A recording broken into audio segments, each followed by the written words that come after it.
Hello knitters, it's Carla, your host for today's episode of Knit-Nix podcast. Today is May the 2nd and it is a Monday and I have the day off, and I'm here to film a podcast because it's been almost 2 weeks since I delivered a podcast. So that's kind of been my new schedule. If I get one out every 2 weeks, maybe anywhere from a week to 2 weeks, I'm happy. It seems I'm the worst at introducing myself. I'm Carla Jean on Instagram. I am also known as Knit-Nix on Ravelry. So I haven't gotten brave enough to start a Ravelry group yet because I don't really have anything to talk about there. You know what, to be honest with you, and I need to get better at it, Ravelry is a place where I don't spend a lot of time. I go there searching for patterns and I post my projects, but I don't do a lot of chatting, and I think that is, a place where I really fall down as a podcaster, because I know that people who watch this might want to discuss things that we discuss here on the podcast. So I think I'm kind of botching it as a podcaster, not being more active on Ravelry. But anyway, and also too, I was going to join Periscope. But Periscope is something that asks you to either give your cell phone number, which I'm really not comfortable doing, or have a Twitter account, which I don't have. And I'm kind of against Twitter, and I don't know why. I guess the more exposure I have to social media, I kind of get worried that Big Brother is watching me or whatever. Maybe I'm just too old. Whatever, but I haven't done that yet, and I'd love to, because I know there's a lot of podcasters at Periscope that I would love to sit in and watch them live. That would be a lot of fun, but maybe in the future, but just not right now. Anyway, I just forgot to introduce myself. So I just thought I would take the opportunity to do a little filming. I did another little tutorial. I had a lot of good feedback last episode about my tutorial on splicing yarn, and I thought I would do another one, and I did how to wind a mini. A lot of people go, how do you do that? So I kind of practiced and played and researched, and I actually did a little mini tutorial on how to wind a mini. So at the end of this little podcast, which is going to be very brief today, I'm going to give you a little tutorial on how to wind a mini. And also, I've also done a little show and tell of a watercolor painting that I did. So kind of what I've been doing these days. Anyhow, so lots happening in my life. Last episode, I announced that my mom had her heart attack, and that girl is making a great recovery. She's not smoking, which is huge, not drinking beer, which she didn't do a lot of, but she'd like to have a couple beers, and quite regularly, kind of like a little happy hour. And that was tough for her to not do that, but alcohol does not lend itself well to healing. So she's not drinking alcohol. Actually, we had happy hour before dinner last night, and she had a Beck's, which is a non-alcoholic beer, just so that she could kind of be with us and do what we're doing. But anyway, so yeah, she's making a good recovery, and I'm pretty proud of how she's really taken the effort to clean up her act and get healthy again. So that's great. So what's on the sticks? Well, I am still plugging away at some of the same projects. I've made a lot of progress, but I'm going to talk about some of my progress. Last episode, I talked about the Craftsy class that I'm taking, the Susan B. Anderson Crafty class, and I showed one of my socks, this one, and now I am just about finished. As you can see, I am finishing it, and this shows the afterthought heel here. But anyway, this is almost done. I have about an inch left on the top of the ribbing. And then the Jenny's Incredibly Stretchy bind off I will do on the top. And then the last thing you do is the afterthought heel, which is a lot of fun. And there you can see my waste yarn in there. I'll be putting a knitting needle in the top, a knitting needle in the bottom. Then you snip this and pick out this waste yarn, and then you have your stitches on 2 needles, and then you divide them up, and then you do your heel after, so that's the afterthought heel. So I'm getting very close. I was hoping to have this done for you, but I didn't quite get it done. Oh, and look at that. One of my little stitch markers that I make. Or actually, this one's a little progress keeper with a little sparkly gem. Had so much fun making these. But there's so much. I must be like a crow. I like things that shine and glitter. My eyes attracted to like things that sparkle. So this is what I call bling for your knitting. So anyway, I digress. So that's on one thing that's on the needles, and it's still in my little scrappy bag. And I have made really great progress on the Drachenfels shawl. Last time we spoke, I had just done one row of the third color of the purple. Drachenfels shawl is a pattern by Melanie Berg, and she's got a lot of really beautiful patterns, and this will not be my last Melanie Berg shawl. But, oh good, I didn't. Last time I put it up here, I had, is this the right way? Oh, there's the right way. I had started a new row, so I couldn't actually stretch it out, but I was smart this time, and I left it at the end of a row. So, if you can see, there's the beginning. So, it starts with one stripe, one stripe, two stripes, three stripe, and this is all that stripy stuff. And I think this is my progress keeper. I got to this point here. Look at that, one row of my third color.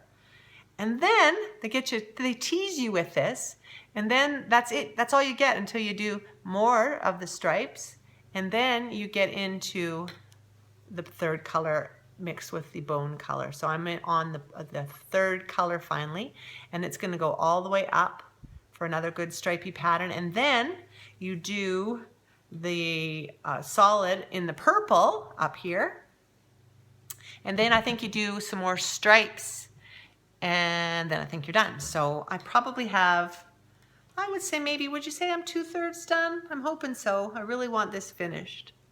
Knowing me though, it'll probably be done just in time for fall. I'm really not doing a lot of fast knitting these days. I'm just plugging away. So, and that again is living in my You Sew and Sew bag, which I love. And then the last project is my forever socks. These are socks that I'm making for my husband. These are the Zauberball socks. And I've made tiny little, maybe an inch of progress. So I'm still, haven't finished. I was hoping so badly to have these finished in time for the podcast, but I have not. So that is it. And this one again is living in my lobster bag, which I love. And yeah, that's it. And do I have any finished projects? No. And do I have any acquisitions? Sort of. I bought some yarn from a young girl. Her name is Melissa, I believe, and she has I think she is, I'll put the name down here. I think she's Prairie Dye Studios, but I will have the right name. So if I botched it, I'm sorry. And Melissa, if I botched it, I will put the right stuff down here. But she is a beautiful little indie dyer. She's from Lacombe, Alberta, which is just north of Red Deer, Alberta, which is kind of in central Alberta. Calgary's in more central south of the province, so it's north of here. And the cool thing is that I have my in-laws live in Red Deer, so because she was in Red Deer, she allowed me to not pay shipping, and she dropped it off at my in-laws' place. So I bought it, and I'm waiting for it to come, but it's delivered, but it's not delivered to me, it's delivered to my in-laws. And then I also bought some of her beautiful stitch markers that I'm excited to get. So when next podcast, I promise to have all of that up so I can share that acquisition I'm really excited about. And yeah, she said she's also got a little something in there for a giveaway. So that's coming up too. I still haven't met with Leslie. Hi, Leslie. We still need to go for our walk in Centennial or Confederation Park to figure out what we're doing. I have some ideas for an interesting knit along or some giveaways. So anyway, so yes, I have an acquisition or a fix, but it's delivered, but not to me. So that's coming. And I'm going to put some pictures of the yarn. It's called, let me think about this. It's called, shoot, Overcast, I think. So yes, I think it's called Overcast. So I'll put in a picture here.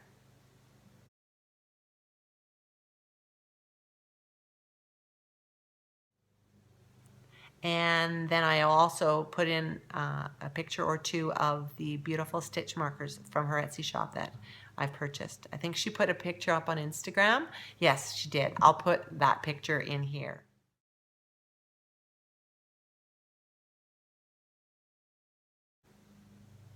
Okay, so yes, there's my acquisitions that are here but not here. So stay tuned now for my little tutorial on how to make mini skeins and my little art show, and yeah, we'll see you soon. Hi there. I'm going to do a little mini tutorial about how to wind a mini skein of yarn. Now, minis are all the rage these days because people are putting them into their Cozy Memories blanket. And a lot of people ask on different blogs, etc., and they ask different podcasters, what is the right size for a mini skein? Well, mini skeins can be anywhere from 10 to about, well, actually, I think between 5 and 10 grams of yarn. So how you're going to do this is, first of all, you need a scale, a 30 centimeter 10 or 12-inch board, some yarn, and a pair of scissors. So we're going to start by using the scale, and the scale measures to the closest gram. Other people say that you should use a drug scale because a drug scale measures to the fraction of a gram. But for what we're doing, this is a food scale, and I bought this on Amazon, and this is sufficient for what you need. So you first of all, you weigh, you line it up so it's 0, and this is in grams. I've set the unit to grams. You weigh your yarn that you're going to use. Well, this just so happens to be 20 grams, so I'll be able to get 2 nice mini skeins out of this. Okay, so let's start. Find the end, and then pick up your board and start winding, doing loops. If you hear a little barking and a little mischief, that's the dogs in the background. So I'm going to wind this skein and keep winding. And then when I feel I've got about half of it on, I am going to weigh the balance, or weigh the remainder. And if it's 10, then I'll know that I have 10 on here. So I'm going to keep winding and winding and winding. I'm going to do a first measurement. So it says 19, so far I've got 1 gram on here. I'd say probably a little more than a gram. It's probably closer to 2, but we'll find out here. So I'm going to keep going until I have 10 grams on my board.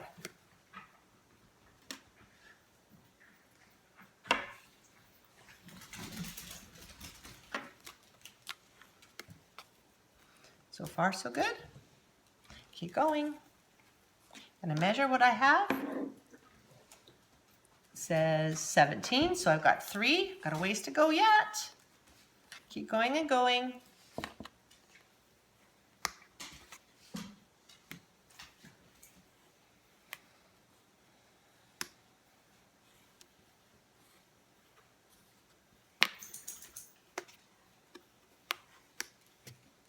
How are we doing so far? So I've got 4 that says 16, so I've got 6 more to go. This is going to be a very generous mini.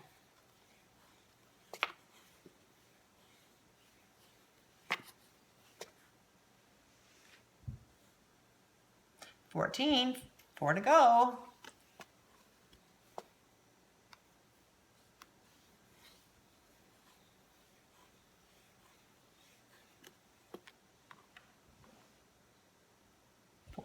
Oh, 13, 3 to go.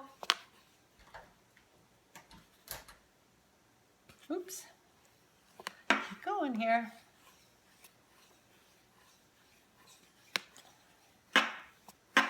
Did you know that a license plate can be used for this? I was using a license plate, but I found the edge quite sharp. And so I stopped because I didn't want to cut my yarn but this is softer and it has a little bit of a smoother edge. It's getting very close here.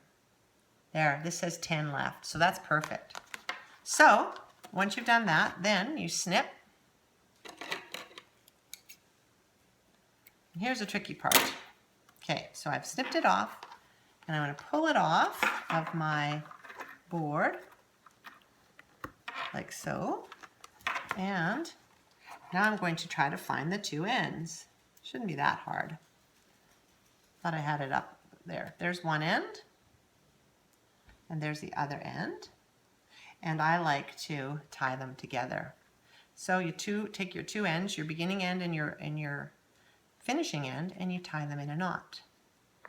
The old Girl Guides is coming in handy here. I'm doing a little square knot.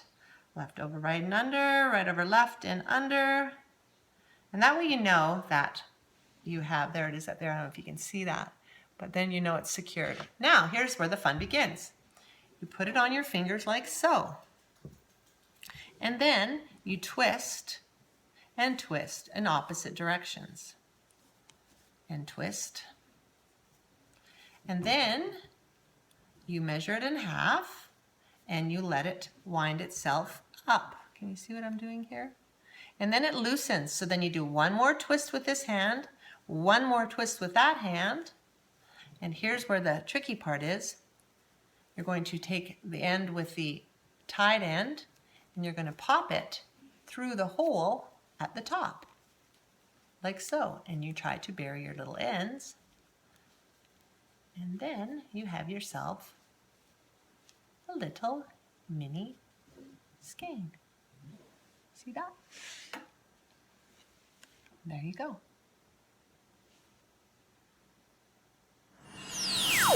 So here's another painting of mine. And this is one that I did about 5 years ago. And yeah, I took I took a mixed media course, I think. Anyway, they discuss watercolor. And this is a painting I did. I guess I found this very fussy, just the boat and everything.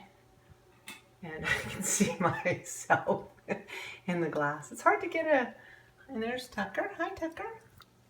And my grand dog, Dora. Hi, Dora. Hi. Anyway, I just thought I'd share this watercolor. And yeah, you can see me in the reflection of the glass. But it's really hard this time of day to get non-glare or pictures without glare. But anyway, just a little watercolor I did. Fun stuff. Hi. This is Carla from the future, as Shannon says. Got too much light here. I'm going to just do a little there. So, and I got the glasses on. I was doing editing and I realized I missed a few things. Sorry. Chelsea and Sue from Legacy Knits always have emergency snacks. Well, this is mine. Anyway, sorry about that. I forgot to mention two things.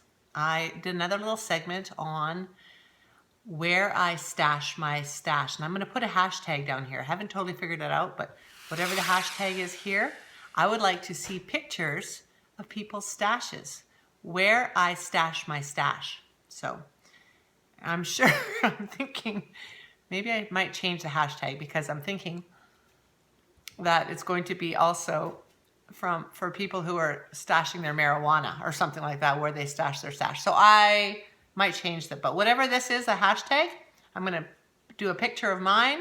I'm going to show you a little video footage of what it actually looks like.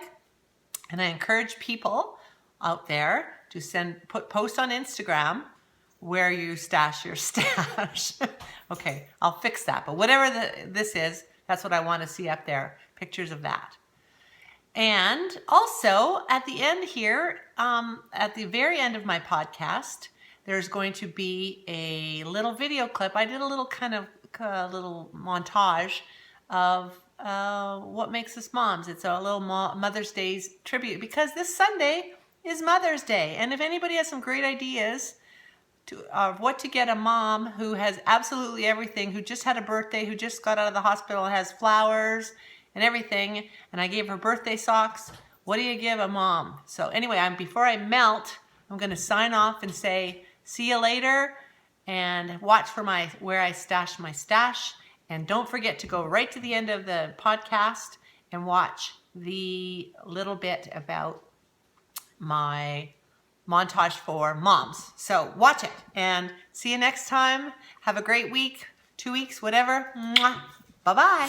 So Shannon from Sock Section has done a hashtag about her where you sit and knit. And I think it's called My Knitting Space or something to that effect. Anyhow, I'm curious to ask people, where do you stash your stash? So maybe I'm going to create a hashtag here. So this is the main, I promised myself, this is the main place where my yarn is. And I bought this dresser at a garage sale last summer.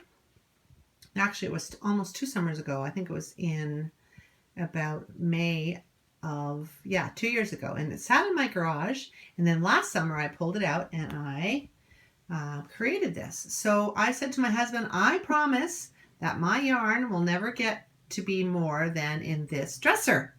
So I'm pretty good. Look at these. These are my lovely sock blockers. Love these. Look at those. Thank you.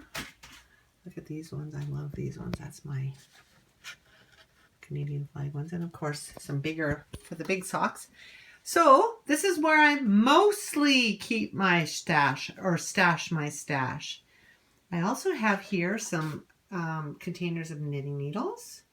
Oh, and we kind of spilled out here because, look. This is a bag of some extra scraps of yarn and some fleece. And the top drawer is my knitting needles. Then I think it goes into fancy yarns. I don't know what it is. This is my sock. Should I actually show you? I'm going to just slowly peek in here a little. This is all stuffed with sock yarn. Bottom drawer is more worsted weights. Okay, and now I'll confess. Yes. It is spilled over, and I have some here in this basket, and I have a little more in this is how I make my stitch markers, etc. And this is my other yarn. Okay, and I think, and of course, this is the yarn that I use to make my minis. So yes, I have kind of gone over the amount of where I promised my husband, honest honey, it'll only be in this dresser here.